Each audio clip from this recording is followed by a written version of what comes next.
Welcome back to the Fusion 360 tutorials. In this video, we will be learning how to use several features by creating this pencil holder, post-it note holder, and cell phone holder. We will learn how to use the shell command, construction lines, datum features, auxiliary views, and breaking views from their current parent view. Typically, when we're starting a model like this, we want to consider all the main features and kind of put the radiuses and other features out of mind, trying to simplify the object before we begin to draw. Hiding these features, as you can see, gives you a little better perspective of how you can actually attack the drawing or the model and not get confused with all the complicated features. The radiuses we always typically save till the end, so by looking at this model in a more simplified version, it does not look as complicated as it did with all the other additional features on there. So a little referencing the drawing provided, we're going to begin this model. So we're going to go up to File, New Design, and we want to check our document settings to make sure that we are working in inches. This unit says millimeters, so we want to change that, change the active units.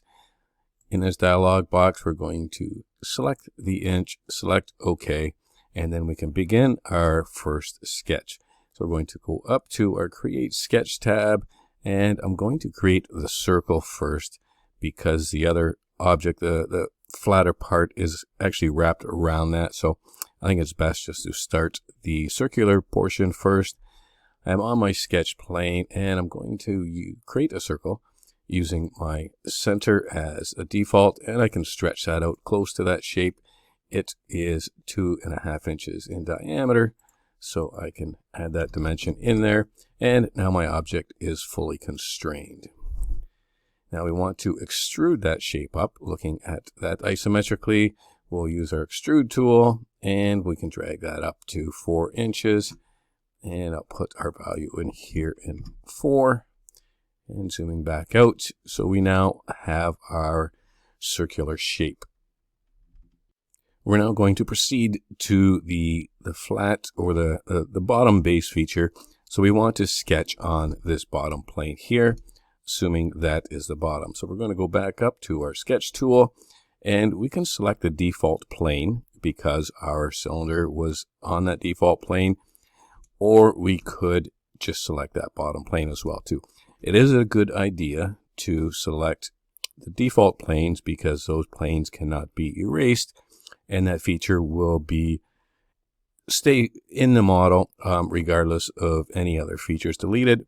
So in this case, I'm going to select the bottom plane, the same plane that the first feature was sketched on, and I'll zoom back out a bit, and I'm going to put a rough rectangle in here, sketching roughly. It does go through the center. And what I can do is I can put a constraint on there. The center point is on that line. That will line that up. And I'll add some dimensions on here. 3.5 and 3 for the horizontal distance. And we can see that it's not the shape that we're looking for. It's not constrained. The lines are not a solid black color. What I want to do is I want to make this symmetrical about the center plane. So that would be my Y plane. So if I expand my origin here, and I can turn my Y plane on, and then I can use that symmetrical, make these two lines symmetrical about that Y plane. So I'm going to use my symmetrical constraint, select those two objects, and then my center line, but I can't see that, but I can go into my Y plane and select that, or I could have selected an axis. Now it's symmetrical and it is fully constrained. What I probably want to do is actually trim this off. So if I go up to my trim command and select that, it actually deletes that whole line. We don't want that. We want to actually just trim between there and there. So it does not recognize those lines. So what we want to do is project that geometry on this sketch. So we've talked about projections before, so we're going to go up to Create and select Project or Include, or P, the shortcut P. and we can select that edge. So now it has projected that edge of that cylindrical feature up to this sketch. So now I can actually go trim that and select those lines, and it has maintained those lines, and our sketch is still fully constrained. So now I'm going to finish that sketch, and I'm going to extrude that up 1 inch, change to my isometric view, select that feature or sketch, and I'm going to extrude that up a distance of 1.0 inches. For our next feature, going to add this cell phone holder, mobile phone holder. It is on an angle, so we don't really have a plane to sketch on. So what we actually have to do is we have to create a plane to sketch that on. And sometimes we do not have existing geometry that we can use to create those features. So sometimes we actually have to add additional datum features or construction lines in order to achieve something to reference. So back to our model here, I'm going to go and I'm going to create a sketch on this surface. And what I'm going to do is I'm going to create a simple line across here. And if I go to trim those edges off, have the line is constrained by those edges, and we can select this line, right click, and we're going to change that to a construction line. So when we change that to a construction line, it does not really become part of the sketch. Inventor will not recognize that as a sketched entity because it is a construction line. We're just using that as a reference. But we do have to put a dimension onto that. So going to add a dimension onto that construction line from the front to vertical dimension, and I'm going to put a value in there of 1.0 inches, and it's fully constrained. Going to finish that sketch, and looking at that isometrically again, we have this construction line that we can now use as a reference. Now what we're going to use is datum features. So we can add a datum features, so they include centered lines, planes, under construct menu here, and we have lots of options. So really what we want to do is we want to create a plane at an angle. There are lots of options under here. You may have to create that geometry in order to add planes or use centered lines. It all depends on the features that you're working on, but there are options here for creating all the different planes. You can hover over there and see the description, as well as axes, as well as creating points. So we have planes, axes, and points. In this case, we're just going to create a plane at an angle, and what it's asking for is an edge. If I stop my mouse there, you'll see select linear edge, sketch line, or axis. I'm going to use the one I sketched here, and now it's going to prompt me for an angle. And I'm going to put an angle in there of 80 degrees and select OK. And now we see that we have a plane to sketch on. Back up to our Create Sketch tool, select that plane, and now I'm going to just draw that rectangular shape on there, sketching roughly again, and I'm going to add some dimensions on there. Vertical height of 0.63, a horizontal dimension of 2. Try and keep your dimensions outside of the object, make it easier for the reader. And I'm going to put a dimension, another vertical dimension on here from that line to there, and I'm going to make that 1 inch. We see it's still not constrained, it's not symmetrical. We need, if I was to drag this around, we could see that shape move, and that's what we do not want. So we know we have to constrain that horizontally.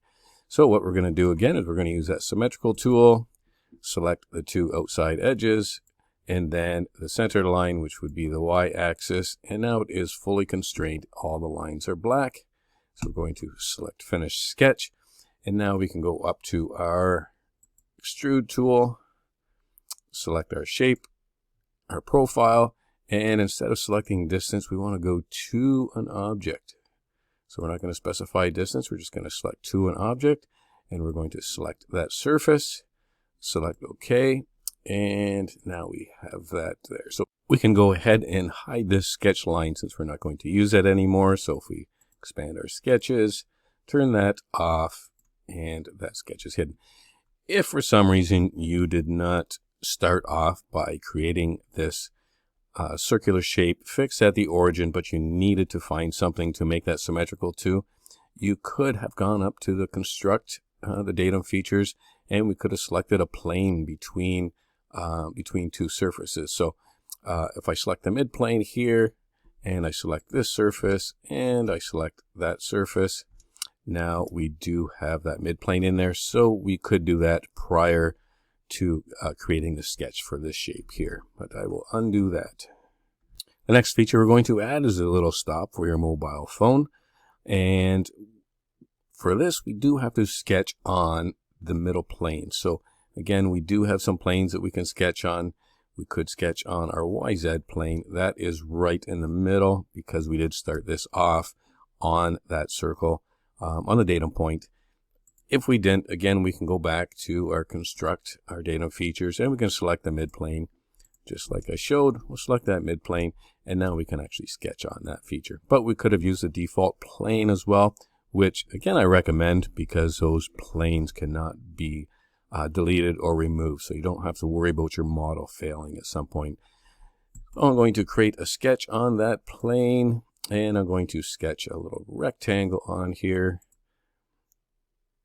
And sketching roughly, I want this collinear, I want this edge on that edge, and I'll go add my remaining dimensions onto there.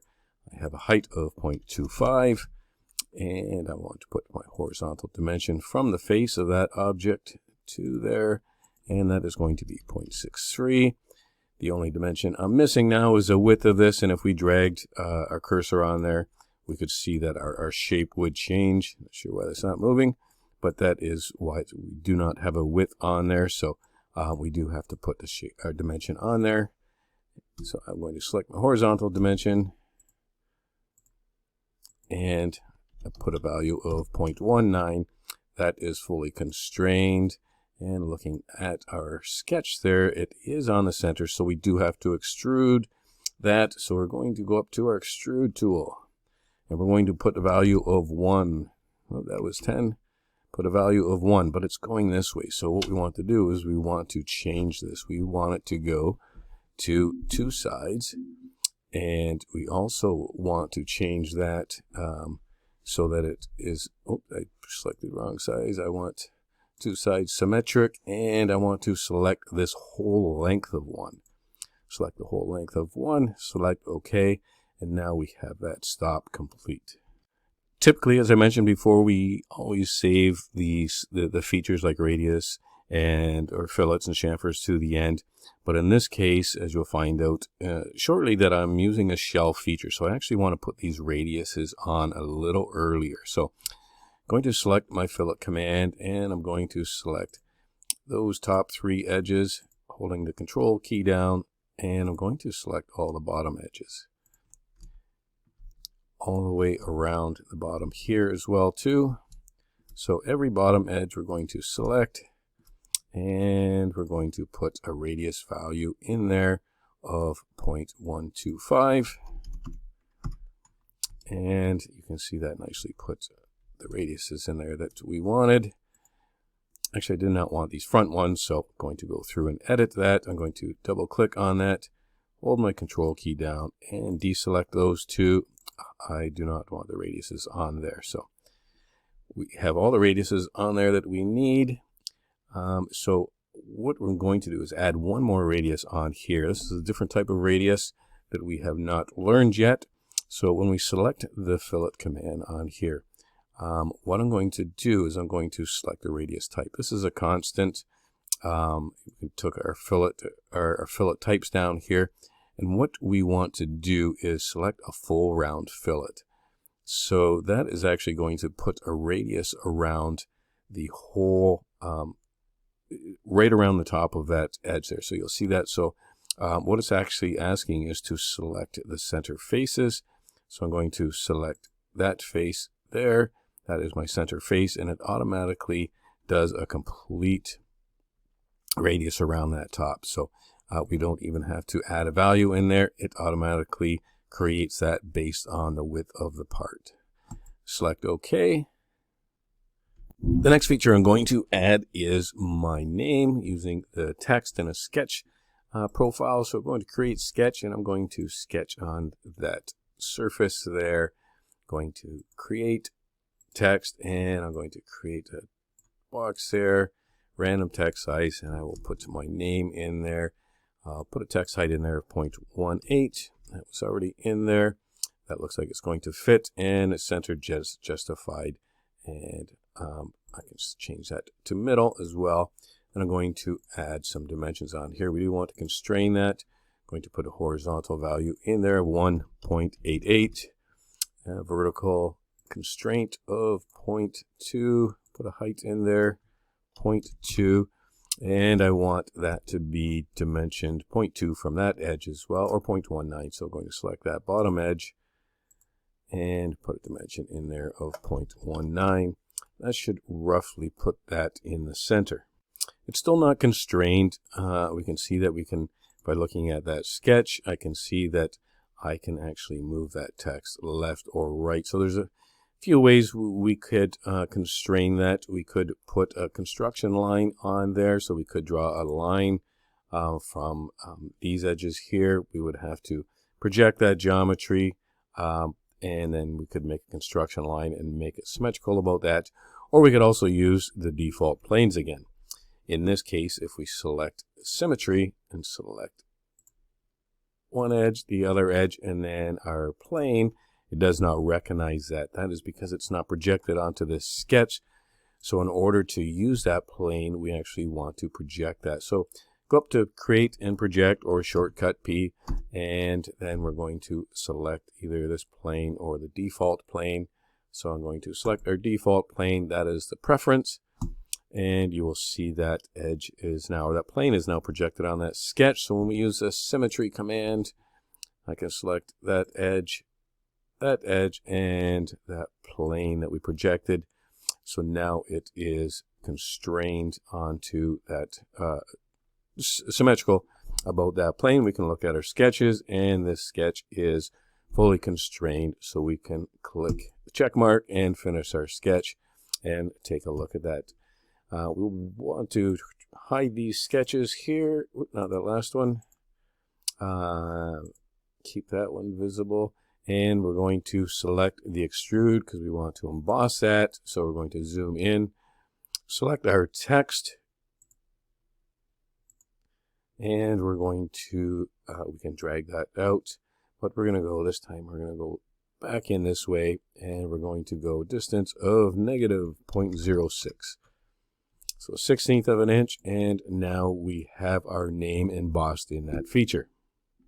So we're almost complete here. We've got most of the features done. The last feature we want to do is we want to add a shell command. So what a shell command is going to do is it's kind of going to hollow out the faces that we select.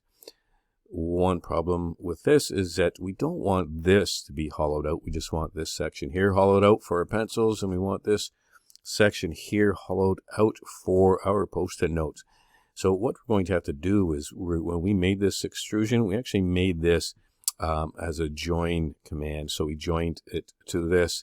What we want to do is actually create a separate body for that. So we're going to go back down here to our timeline and find out where we created that extrusion. So extrude 3 in my case. Going to double click on that. And when I go down to operation here, we had join, cut, intersect, and new body. So we're going to select new body. So that will not be considered a part of this. So when we go to do the shell command, it's just going to hollow out this section and this section here. So if I go up to our modify menu, select the shell, and I'm going to select the faces that I want to remove that material. We select that face and that face, and I'm going to put a thickness of 0.06 in there. I can put 0.625 or 0.6 would be fine, and select OK. So what that done has shelled that out. So when we look in there, it is totally hollow in there. So exactly what we wanted. And now I'm going to explain why we did the radiuses first in this case. So on our shape before we did that shell, if I go back to my timeline here, you're going to see we only put the radiuses on the outside. And when we do that shell, it automatically creates those radiuses on the inside. If we had saved those radiuses till the end, we would have had to add all the radiuses to the outside and to the inside. So by doing those before the shell command, it actually does that calculation for you, and we get our radiuses that are offset the exact same distance. So that's why in this case, we actually did not save our radiuses to the end. So our model is complete. Now at this point, we just have to create the drawing. And before I go to create my drawing, I'm going to save this, going to hit the save button, and I want to change this to, I'll call it my pencil holder, and add my name to the end of that. Hit save. Now we are good to go to start our drawing. Okay, to begin our drawing, we're going to go up to our file selection, and we're going to select new drawing from design, and our dialog box is going to pop up, and this is where we need to select our template. We're not going to select from scratch. We're going to select the TDJ title block. Select that, and we're going to select OK, and our drawing title block will pop open with no views added in there. So we want to go through and we want to check our sheet settings as well. Make sure we have everything in there. So we have 11 by 17 sheet size, and we have our correct title block there. If we need to change our sheet size, we can click on that button and make an adjustment there, but we're going to work with 11 by 17. So the first thing we're going to do is start placing our views. So we can put our base view in, select the base view, and that is fine there. And then we can create our projected views, select our view to project, and I'll put the right side view in there, and select OK. So that scale isn't really what we want, and we also want to show hidden lines, so we're going to double click on our base view, and we're going to select the hidden line option, and we're going to change the scale to 0.75. Make that a little bit larger. And then we're going to start adding our center lines in there. Remember selecting our center mark geometry. Make sure we select the outside diameter. And again, we can drag these, select those. We can drag those to make sure they extend. I will extend this one through because the center line does imply symmetry as well. And I'm going to put my vertical center lines in there by selecting this option up here. Select our outside edge and the other outside edge, and it creates that center line. I will extend that one through there, and we have one last center line to put on this view, and we will have to extend that one a bit too. So you can see we're running out of a little bit of room here, so we can move our views around. I'm not going to add all the rest of the views in here, or all of the dimensions in here for you. What I want to do is show you how we can create an auxiliary view. Now, our auxiliary view is going to be coming off the face of this feature here, and it's going to be in this area here. We're going to run out of room, so what I really want to do is make some room for this. We are working on a smaller piece of a smaller title block, so what I want to do is I want to move this out of the way where I can place that auxiliary view. As you can see, it is actually locked in place. It is in alignment because that's the view. We projected it from the parent view. We can break that when we go to move that. While we are dragging it, if we hit the shift key and release it, it actually removes that dependency. So just going to place this over there. See the center line changes with it. And because it's not in line anymore with this view, we should really indicate which that view is. So I'm going to go up into my text menu there. We're going to add some text on there. We'll put this pull down there. We could select the text, or we can just select that the big letter A as our text option.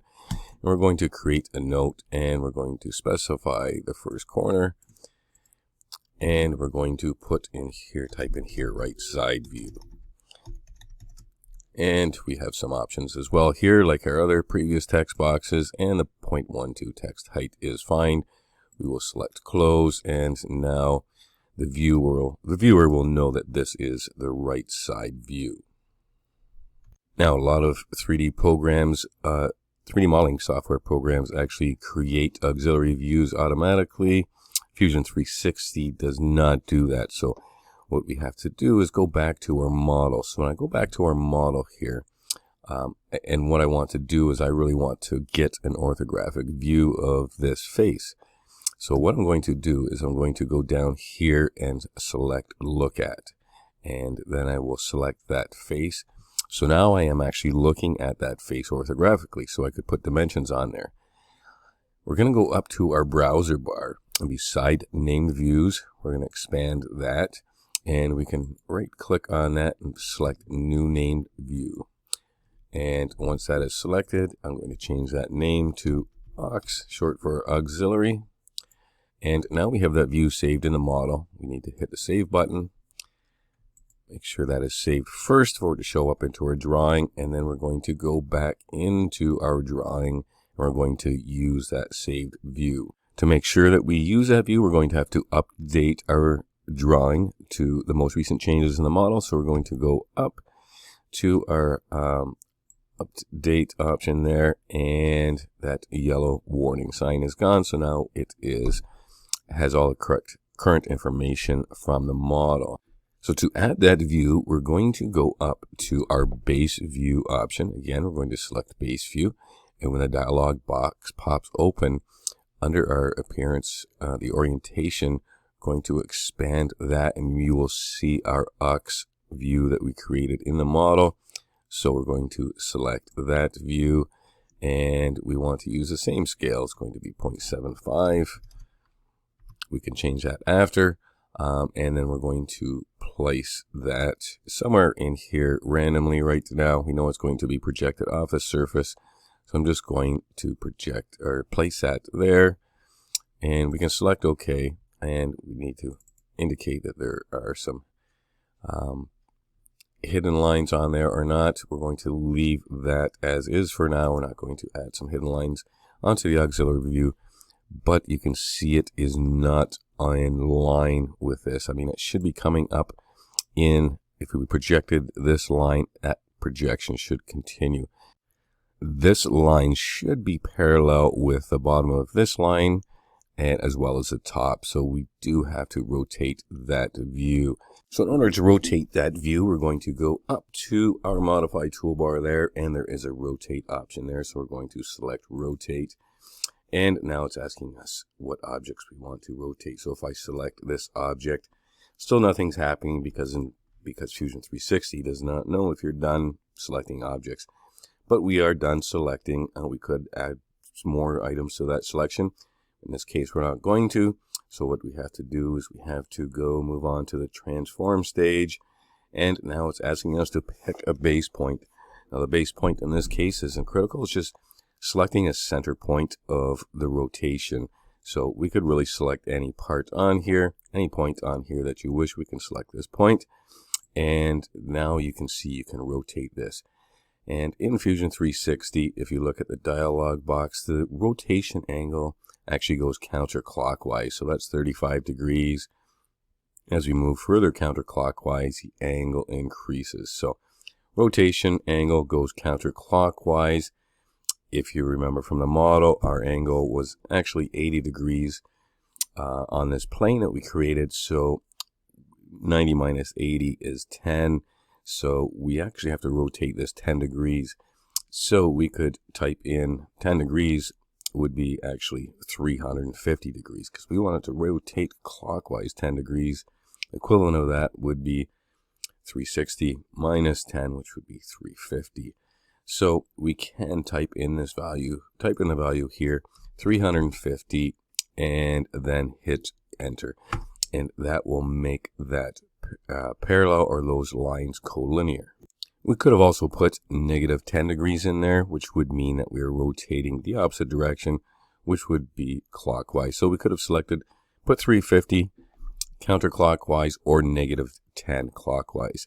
So now we actually have our auxiliary view created. It's in place. What we really need to do is we need to make sure that this is in line. So those lines should be collinear. The top and bottom lines of this feature should be collinear with that. So we do have to put that in line. So we can use our move feature here, or move command. And what we can do is move this view and go select our transform again. I'm just looking for a base point. So I'm going to left click. I'll select that top corner, and then I'm going to add it on to that corner so it is in line. And if I use that move command again, when I select those points, you will see it creates a guide there for you to move that to keep it in line. If you do move any of these views around, you will have to make that adjustment again. So if I move this view over here, they're no longer in place again. So if we do want to move these views to keep them in line, when we select the move tool and we're making our selection, we can select all three of these so they move all together.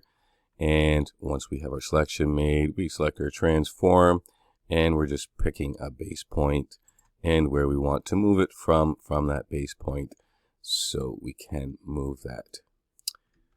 And if we did want to make this move this auxiliary view out a little bit further without going through that whole routine, we could again select this move tool, select this object, select our point to point. So if we wanted to, we want to keep it moving in line with this the same angle as this line or the same angle as this line. So we can select those points as reference. So I could zoom in here and I could select this point as my base point, and I could actually shift that along to that point there. So it did actually move it using this line as a reference point. That will keep it in line. So before we add or continue to finish this off by adding our dimensions, what I need to do is complete this title block, and I can see that this is untitled, the drawing title. Remember, it's getting that information from the model because our model, as you see up here, was untitled because I didn't save that name. So how do we get that modified? We're going to go into our menu over here, and we're going to go find that file. Yours should be in your tech design files. Mine is in templates right now. There it is called untitled. So we're going to select that, right click and select rename, and we're going to give that a name, pencil holder. We should put that in capitals because our drawing, we need to have that in capitals on our drawing. So we'll put pencil holder, and going to select the update reference on there. So you can see pencil holder is now the drawing title. And we're going to add that, double click on that to go edit this information. Created by, that is going to be your name. All capitals. Again, we always use capital letters on technical drawings.